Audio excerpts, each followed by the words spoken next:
अगर आप ये सोचते हैं कि इलाहाबाद अब वो पुराने जैसा है और सिर्फ वही चीज़ें मिलेंगी जो यहाँ की स्पेशलिटी है, दुनिया आगे बढ़ चुकी है। हमारे साथ हैं अनुग्रह नारायण सिंह जी, पूर्व विधायक हैं। इस बार कांग्रेस के दमखम के साथ पूरी तरह से मैदान में उतरी है पार्टी। कितना भरोसा और क्या क्या इस बार की चुनौतियाँ?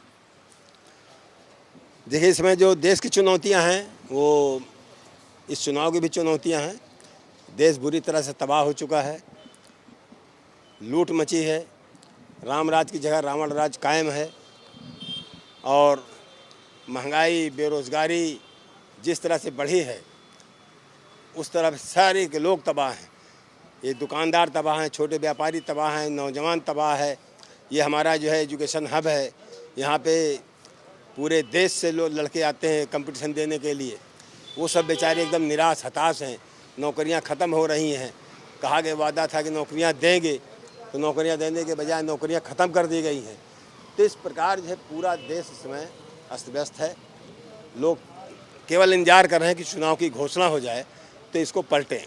अभी इनका जो ईडी, सीबीआई, पुलिस, कांग्रेस जो इस बार प्रण लेकर उतरी है, उस पर कितना भरोसा है? क्या है वो प्रण? देखिए, कांग्रेस का भरोसा संघर्षों पे है। आज़ादी से लेकर आज तक सत्ता में रही है तो उसने यहाँ पे संरचना की।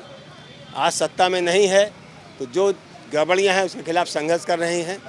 प्रियंका गांधी जी आप देख रही हैं कि लगातार, जबकि कोरोना के दौरान सारा देश बंद था, लोग भयभीत थे, घरों में घुसे थे, तब पर भी चाहे राहुल गांधी जी हो, प्रियंका गांधी जी रही हो या कांग्रेस के लोग रहे, सब जो है सड़कों पर उतर के संघर्ष कर रहे थे उन मज़दूरों के लिए जो बेचारे बेतहाशा बर्बाद होके सड़कों पर घूम रहे थे, जिनको खाना नहीं मिल रहा था, दाना पानी नहीं मिल रहा था, दवाएं नहीं मिल रही थी।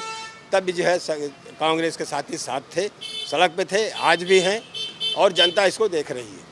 जनता देख रही है। जनता में वो कौन सी दो बातें इलाहाबाद की तरफ से सबसे बड़ी होंगी?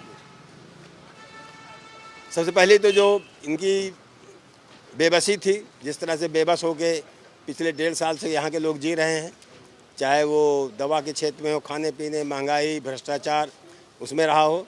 दूसरा, इलाहाबाद जो है ये सबसे बड़ी बड़ी पढ़ी लिखी कंस्टिट्यूंसी है, सिटी नॉर्थ हमारी विशेषकर।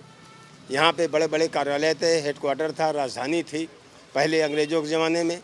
लेकिन जितने भी हेडक्वार्टर हो सकते हैं बड़े विभागों सब यहीं थे, सबको इन लोगों ने तोड़ के लखनऊ उठा ले गए। यहाँ तक कि हमारे जो माननीय इलाहाबाद उच्च न्यायालय है, जिसकी पूरे एशिया में गौरव गरिमा है, उसको भी तोड़ने की लगातार एक कोशिश करते रहे। इस बीच तमाम ट्रिब्यूनल बनाए गए। हमारे यहाँ पे बहुत भारी संख्या वकीलों की रहती है। ट्रिब्यूनल्स के सारे हेडक्वार्टर नियम के अनुसार होने चाहिए इलाहाबाद हाई कोर्ट के साथ, लेकिन सबको जो है लखनऊ ले गए। यहाँ के हमारे जो जनप्रतिनिधि थे, चाहे वो भारतीय जनता पार्टी के जाति सभी हैं यहाँ पर, कई मंत्री हैं, डिप्टी साहब भी यहीं पर हैं, लेकिन इन लोगों ने कोई भी मदद नहीं की, बल्कि इनको जाने दिया। तो आज जो है चाहे पढ़ा लिखा आदमी हो, चाहे गैर पढ़ा लिखा हो, मजदूर, किसान, सब परेशान हैं।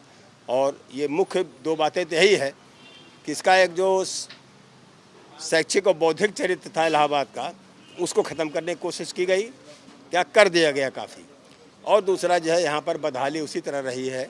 और हमारे जो नौजवान साथी पढ़ने लिखने आते हैं यहाँ पे कि शिक्षा लेके नौकरी पाएंगे, उनके सामने बहुत ही भारी भविष्य का प्रश्न चिन्ह खड़ा हो गया है, जिससे प्रश्न चिन्ह जनता के सामने है और प्रश्न चिन्ह का जवाब भी जनता ही देती है, क्योंकि वोटर तो सब जानता है।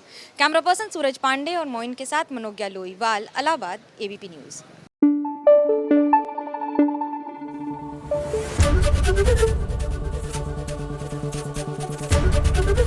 एबीपी न्यूज़ आपको रखे आगे।